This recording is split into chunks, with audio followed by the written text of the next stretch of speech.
diante do questionamento, por que seus discípulos não jejuam, Jesus responde usando de uma analogia, de uma comparação, muito forte, muito clara para os seus contemporâneos.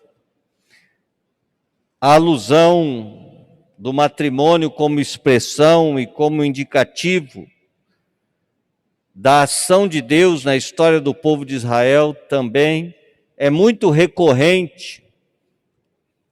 Encontramos repetidas vezes em Isaías e de modo particular em Oséias, onde Deus é o esposo e o povo é a esposa.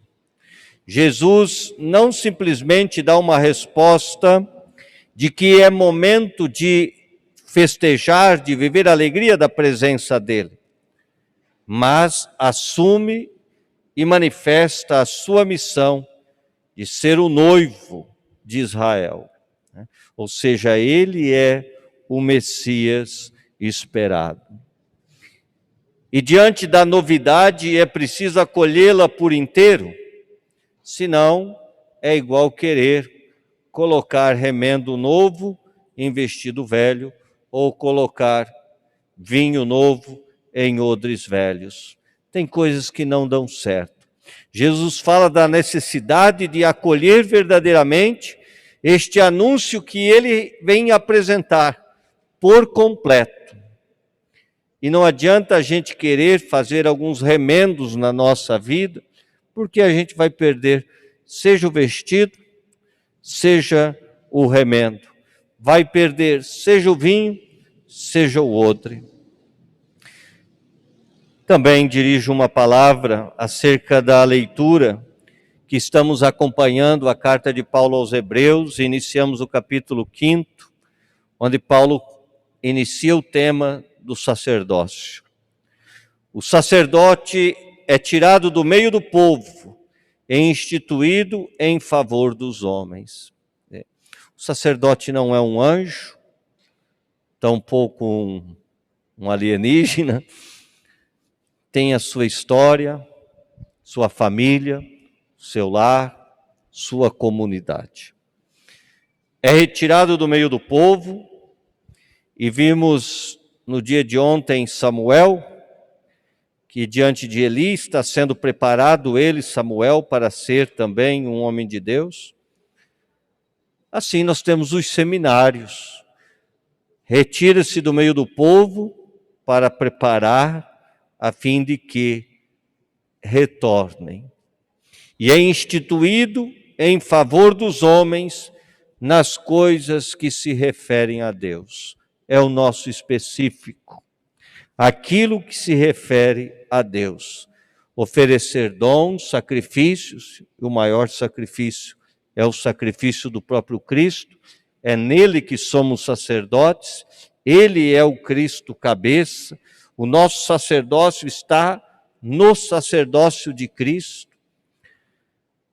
Sabe ter compaixão, também aqui Paulo está apresentando um itinerário para nós sacerdotes e também para a comunidade compreender.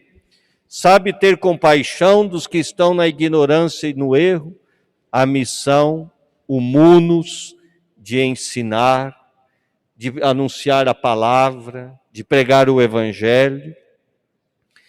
E ele tem consciência de que também é cercado de suas fraquezas. Nenhum de nós, a partir da ordenação, deixa de ter a natureza humana. Nenhum de nós. Não nos tornamos anjos, não nos tornamos algo diferente daquilo que é a nossa natureza mesmo. Recebemos sim a graça. O ministério próprio é graça. Por isso oferece sacrifícios, leio. Por isso deve oferecer sacrifícios, tanto pelos pecados do povo, quanto pelos seus próprios. Porém, Paulo alerta, ninguém deve atribuir-se a honra, senão quem foi chamado por Deus. O ser padre não é primeiramente um desejo pessoal, é um chamado da parte de Deus e uma acolhida que a igreja faz. Ninguém é padre porque simplesmente quer ser padre. Ninguém deve fazer disso uma usurpação, ninguém deve atribuir-se esta honra, mas senão aquele que foi chamado por Deus. A clareza do ministério e do chamado. E a clareza também que ser sacerdote não é conquista e nem mérito, é graça. E cada um que é padre, que é sacerdote, deve ter profundamente esta consciência. Somos pela graça de Deus, como um chamado e uma resposta de Deus à necessidade da comunidade. E para que entendam por que antes da missa nós rezamos aquelas 10 Ave Maria. Jesus, quando fala, diz assim: pedi ao Senhor da messe que envie trabalhadores para a colheita. A messe é grande e os operários são poucos. Às vezes as pessoas reclamam que não conseguem falar com o padre. Nós somos em 20 nessa cidade, mais ou menos. Já pararam para fazer a conta? Quantos médicos tem nessa cidade? Quantos outros profissionais, digamos, que exercem seu trabalho? Claro que é vocação nossa. Então é preciso pedir. E uma coisa que eu digo a esta comunidade, e digo para motivar, toda a comunidade deve ter vocações que dela nascem.